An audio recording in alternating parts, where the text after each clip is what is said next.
ఈ మధ్య చాలామంది చిన్నపిల్లల్లో 6th క్లాస్ 7th క్లాస్ వచ్చేసరికి ఐసైట్ అనేది వస్తుంది. వాళ్ళు లెన్స్ పెట్టుకుంటున్నారు.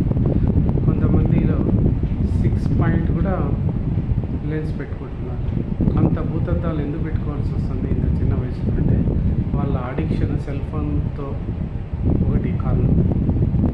రెండోది మంచి పోషకాహారం తినకపోవడం. ఈ ఐసైట్ రాకుండా ఉండాలంటే కొన్ని జాగ్రత్తలు తీసుకోవాలి. సెల్ ఫోను ఎక్కువగా చూడడం మానేయాలి ఫస్ట్ థింగ్. తర్వాత బుక్స్ చదివేటప్పుడు వెలుతురులో మాత్రం చదవాలి, అది సెకండ్. తర్వాత థర్డ్ ఏదంటే మన పోషకాహారం వారానికి ఒకసారి క్యారెట్,